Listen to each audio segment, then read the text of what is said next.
सियावा के रंगावे अइलू बलिया जिला, रंगावे अइलू बलिया जिला।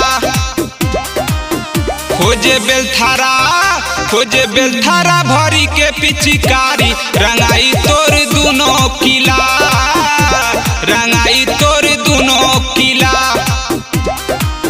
नया होली में चोली सियावा के रंगावे अइलू बलिया जिला, रंगावे अइलू बलिया जिला।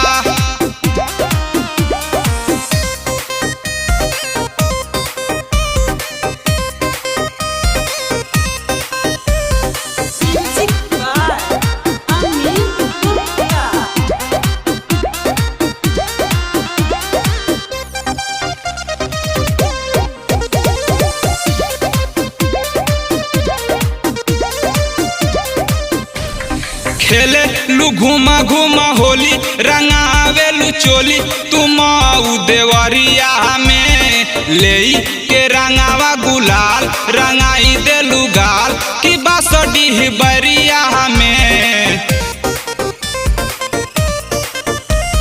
खेले लू घुमा घुमा होली रंगावे लू चोली तुम देवरिया में ले के रंगावा गुलाल रंगाई देलू गाल की बासडी बरिया में। तोर लहंगा हो जाई लाल पीला रंगाई तोर दुनो किला, रंगाई तोर दुनो किला। नया होली में चोली सियावा के रंगावे अइलू बलिया जिला, रंगावे अइलू बलिया जिला।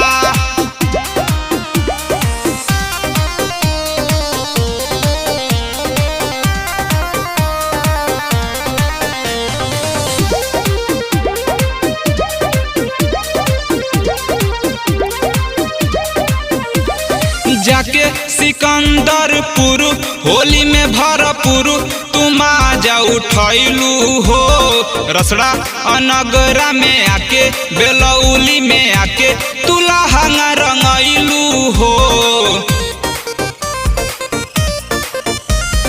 जाके सिकंदरपुर होली में भरपुर तुम आजा उठैलू हो, रसड़ा अनगरा में आके बेलौली में आके तू लहंगा रंगैलू हो। पप्पू ठाकुर लक्ष्मी सागर से बड़ी मजा मिला रंगावे अइलू बलिया जिला, रंगावे अइलू बलिया जिला। नया होली में चोली सियावा के रंगावे अइलू